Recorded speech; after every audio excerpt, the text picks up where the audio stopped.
Yo me puse encima de la niña que estaba boca abajo, movía su cabeza y se pegaba. La tomé de los hombros y estuve así como 15 minutos. Ella lloraba y gritaba.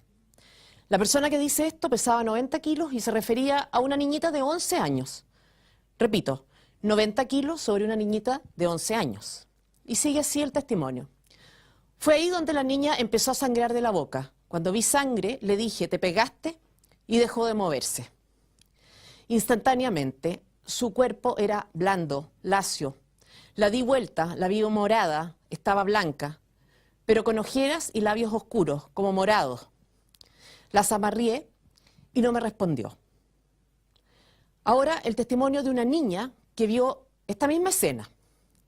Ella se comenzó a orinar, a expulsar gases.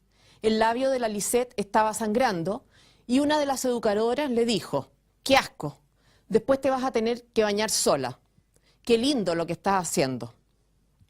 Después ella se quedó quieta, la soltaron, le pidieron que se levantara, pero como ella no lo hacía, se asustaron. No se trata de alimentar el morbo con estos relatos, sino de entender, más o menos, de qué estamos hablando cuando hablamos del Sename.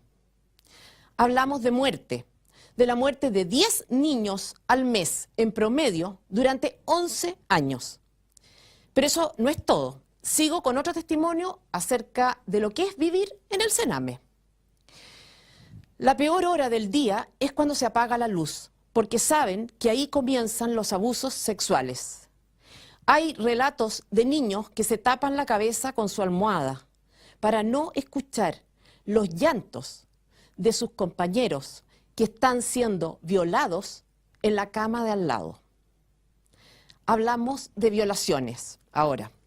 De hecho, hasta marzo de este año se registraban 280 denuncias en 3 años por abusos sexuales dentro del Sename. Hablamos de muertes, de violaciones, de abusos, de torturas, a lo que es o debería ser lo más precioso que tiene una sociedad, sus niños. En fin, testimonios como estos fueron los que motivaron una acción fiscalizadora de parte del Congreso y también, como es obvio, investigaciones por el lado del gobierno. Y en términos generales, ¿a qué conclusión se llegó?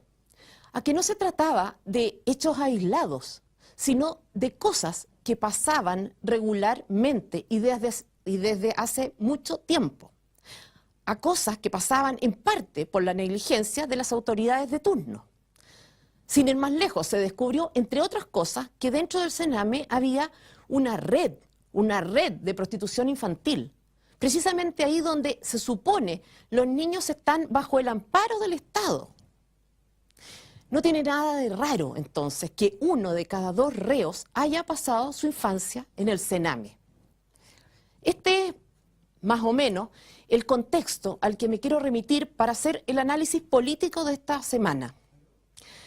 Porque es importante tenerlo presente. Porque no estamos hablando de cualquier cosa, estamos hablando de niños. ¿Cómo se explica entonces que al momento de determinar responsabilidades, el gobierno haya hecho un lobby feroz, evidentemente además impulsado de manera directa por la presidenta? Y lo repito para que quede claro, lobby impulsado directamente por Bachelet, para que en el informe no apareciera el nombre de Javiera Blanco. La política en su peor versión y acepción. 4 ministros corriendo por los pasillos del Congreso, y esto es literal, para satisfacer el último capricho de la jefa. ¿Qué se creen, francamente? ¿Desde hace cuánto tiempo que abordan los problemas públicos como si fueran asuntos privados en los que cada uno puede hacer prevalecer su interés personal? ¿En qué momento fue que pasaron a sentirse dueños, patrones de fondo de lo que es público, de una parcela que no les corresponde, no les pertenece? ¿Y en qué estado mental están, además, cuando piensan que algo así puede pasar inadvertido o proporcionar alguna ventaja política? Son preguntas que nadie quiere responder. ¿Qué razones, qué tipo de razones explican, por ejemplo, que Marcela Labraña, la que dijo que la niña del Sename, Lisette, murió de pena por culpa de su mamá, sea ahora una de las cartas seguras de la DC para las parlamentarias? ¿Cómo se explica que Javiera Blanco haya sido designada para un cargo vitalicio, sin méritos profesionales para eso, y lo que es peor, con antecedentes serios para dudar de su probidad? ¿Cómo se explica? ¿Qué significa para la democracia cristiana asumir la responsabilidad política que por lo menos exige que el que la tiene renuncie a su cargo y no sea reubicado en otro igual o mejor? Sí, porque fue la señorita Blanco, como ministro de Justicia, la que le pidió a un funcionario de Gendarmería que contratara a 4 personas por más de 3 millones de pesos. La razón, muy sencilla, eran sus amigos, sus correligionarios, de la DC, obvio. Tan cierto es esto que la Contraloría, no un medio de prensa, no sus adversarios políticos, consideró irregulares esas contrataciones. Ella fue también, Javiera Blanco, la que estuvo implicada en la asignación de pensiones desorbitadas de funcionarios de Gendarmería, pero no de cualquier funcionario, sino de los que estaban vinculados, era que no, a su conglomerado político. En el caso de Carabineros, es ella, entre otros, la que está siendo acusada de recibir sobres con dinero en efectivo a propósito del testimonio de 2 personas.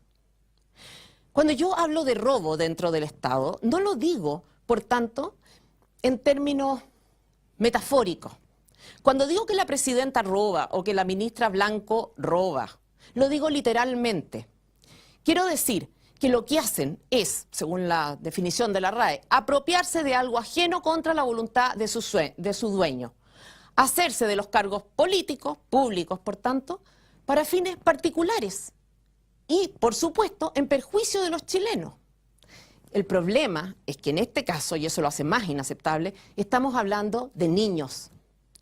Yo hago un llamado, por tanto, a la derecha, a la izquierda, a los políticos, al gobierno, a todos, a dejar de lado este asunto y a empezar a considerarlo como un problema de Estado. Porque como decía Einstein, la palabra progreso no tiene ningún sentido mientras haya niños infelices.